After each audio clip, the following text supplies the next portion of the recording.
And even though she seems to hit the grocery store just like the rest, look at that photo. Janet Yellen went into a windstorm tunnel, apparently, while going to the grocery store. As seen in this New York Post photo, let's just keep it. I don't know. But what happened to her hair? Janet Yellen seems to want to tell us things aren't bad. Grocery store lately. I sure have. I go every week. It's sticker shock, isn't it? No, I think largely it reflects cost increases, including labor cost increases. Host of the Big Money Show, Jackie DeAngelis, joins us now. So the interviewer says, it's sticker shock, right, isn't it? And she just goes, no.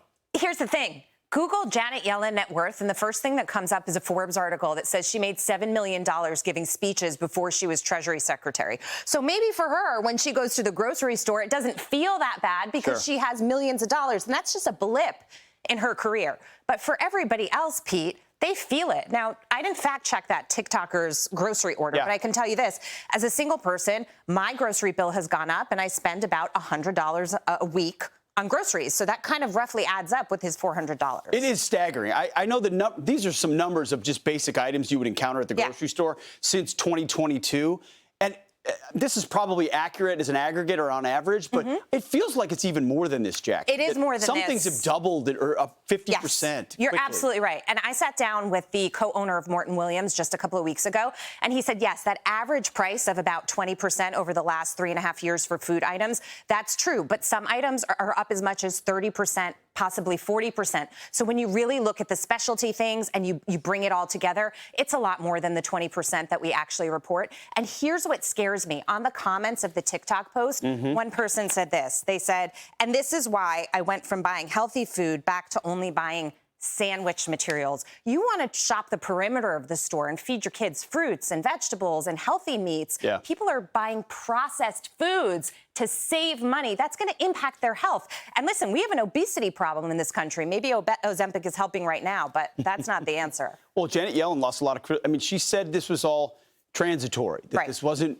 this, but these prices aren't going away. They're not going down. The one thing she said that was correct is that it's energy prices and labor prices that are driving up the costs here. So who's to blame for that? Well, energy policy under the Biden administration would explain a lot of it, and that's why the wages have to go up, and that's why we're paying more. So ultimately, if President Trump comes into the White House and he takes the regulations off the energy industry and he starts drilling again, that will bring inflation down immediately. That's what we need. That's what we need. And that's why Janet Yellen can't admit it. Right. At this point, we're in a political silly season. If she does, she's in big trouble. But you know what, Pete? They shouldn't talk about it then. If she's going to say that it's not sticker shock and it's not for her, then don't sit there and gaslight the American public that is seeing all of this and feeling it, because it really hurts people's budgets, and they don't want to hear you say it's not a problem or it's not happening. That's exactly right. You can catch more of Jackie and her cohorts on The Big Money Show on Fox Business every day at 1 o'clock. We'll see you there. Great to see you. Okay. I'm Steve Ducey. I'm Brian Kilmeade. And I'm Ainsley Earhart. And click here to subscribe to the Fox News YouTube page to catch our hottest interviews and most compelling analysis.